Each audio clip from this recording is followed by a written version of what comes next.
Hello and welcome to Connect. I'm your host, Randy Shabilo. On today's show, we'll have Ray Penner talking about urban agriculture and John Lagemoutier from Eagle Feather News. As always, we'd like to connect with you. Tweet us at Shaw TV Saskatoon. Find us on Facebook or email shawtvconnect@shaw.ca. You can also watch previous interviews on Shaw TV's YouTube channel at youtube.com/Shaw TV Saskatoon. Urban agriculture and growing food in Saskatoon and in any city is becoming a mainstay for many people. I've invited Ray Penner, a partner with R&D Garden Services, to come and talk a little bit about what's happening in Saskatoon and what a lot of people are looking at in terms of food production. Ray, thank you for making time today. Oh, glad to be here with you.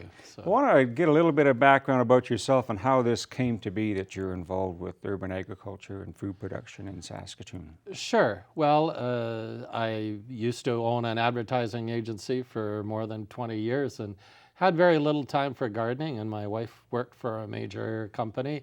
But when we began to look at retirement years, we decided to actually sell our townhouse and buy a much smaller home with a much bigger yard in an established neighborhood because we both loved gardening. And because we had more time, we began to explore it more. So one thing led to another. I attained my certificate in prairie horticulture through the U of S. Both Debbie and I did our Master Gardener program through the U of S, which I would highly recommend to anyone. It's a very enjoyable way to learn more about gardening. But I also became interested in green roofs and green roof gardening. And for that, you have to take a course and then write an exam out of province. And as it turned out, there was only one other person who had their accreditation as a professional green roof person. And so I contacted him. His name is Michael Molero. And Michael is very much connected with people of similar interest. And so we met and we talked. And it very quickly became apparent that we were both keenly interested in urban agriculture. So Michael introduced me to people he knew, such as Gordon Enns from Saskatoon Food Council and Gord Andrusov from CHEP and Grant Wood from the University of Saskatchewan. And from that, again, we started thinking of maybe things that we could do to promote urban agriculture. So that's how I got to be, I guess, to the stage where I am today, working with them on an informal structure. But there are a lot of people in the city and really everywhere who are becoming much more interested in the possibilities of growing food in cities. And there's a tremendous potential for that. Is it very high tech, or can someone just kind of pick up a few pots or pails and get some dirt? What would they need to do to start with that in terms of a location? If they're on a balcony, let's say, or if they're in an apartment or condo, what can you tell us about that? Well, first of all, anybody can grow food. Really, if you have access to 6 to 8 hours of sunshine a day, you can grow a tomato. You can. I've grown tomatoes in just as a bit of an experiment in as little as 5 inches of soil in a raised bench garden. But actually, the group of us that I just referred to, we're going to be putting together a display at the northeast entrance to the farmers market that will be up over the summer months, and people can see how you can grow different things. I took a sack this big, put it into a big pot, and I'm growing potatoes in it. I grow all my potatoes in potato bags. But you can take a simple pot, put in the right kind of growing mixture, and as long as you feed it with a bit of water as needed, you can grow something. And I was interested, well, what does that mean in terms of, say, urban agriculture?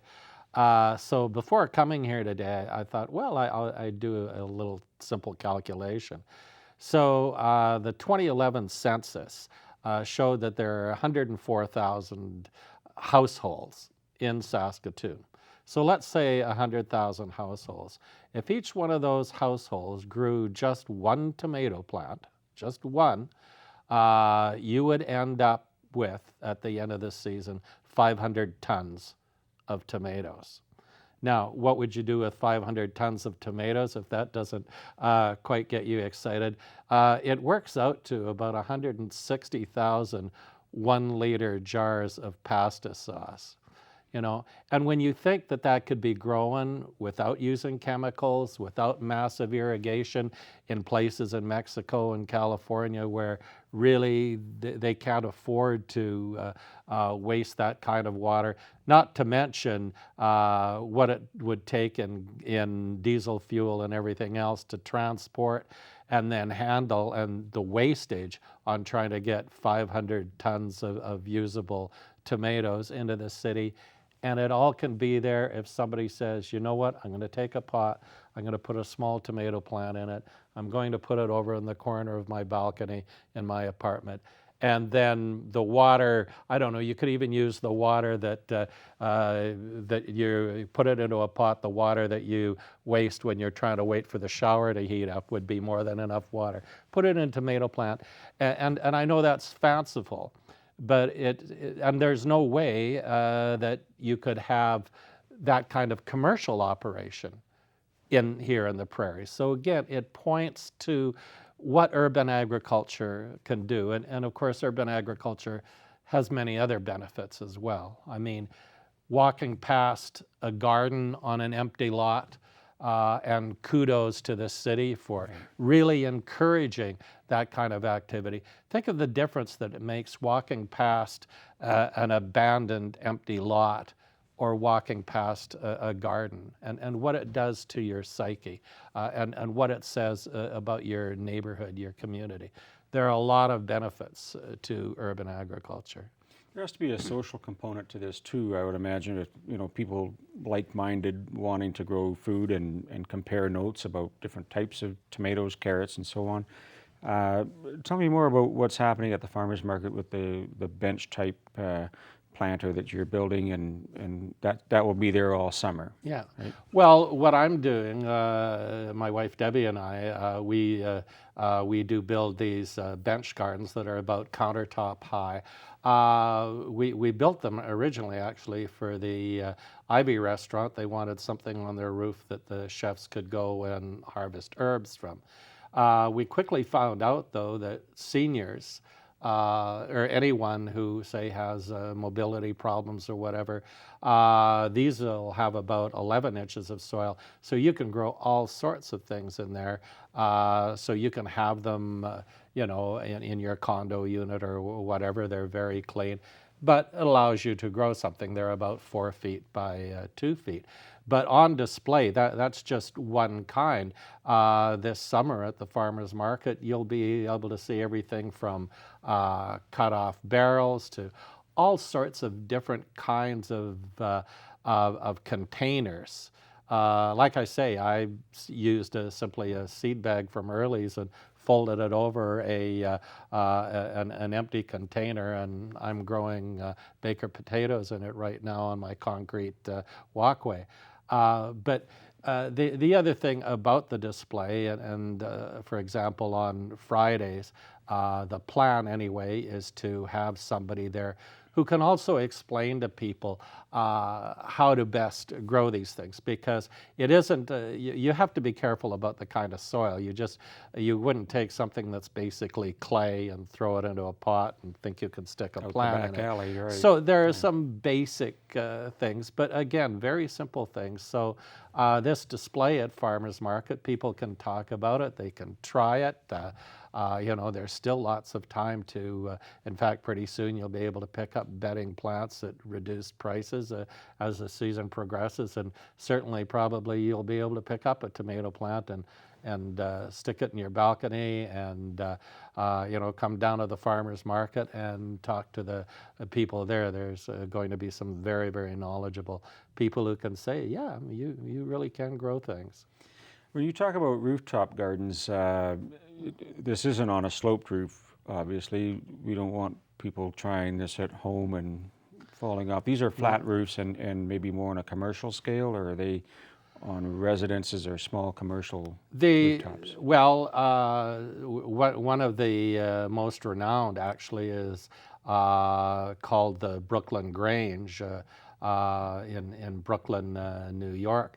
That is the top of an old naval construction building. And it's people should Google Brooklyn Grange Farm. And it's a full-scale farm, about 6 stories above street level. But in the city, there are people starting to explore, rooftop gardens, the idea of it. But you're quite right. You do not simply put dirt on top of a roof, nor should you. The first and most important thing about anybody who's even thinking about a green roof is structural load capacity. In other words, you have to have a structural engineer to say, okay, yes, you can do this to this extent. You can have green roofs on slightly sloped or more sloped roofs. What they do then is just the same kind of technique really as terracing in hilly countryside, where you actually terrace and step things down. You can do that, but most green roofs say that are being installed in the residential areas, and in a lot of the commercial structures are brand new structures that are built with green roofs in mind before you even get started. And in fact, in cities like Toronto, for example, has bylaws now that state if you are going to have a building over a particular size, a certain percentage of that roof now has to be green roof. The reason for that is to actually reduce stormwater runoff, which is becoming a serious issue in a lot of cities. So there's a good trade-off, and I think that everything that you're doing to make the awareness and that there are opportunities out there, I commend you and the group for doing that.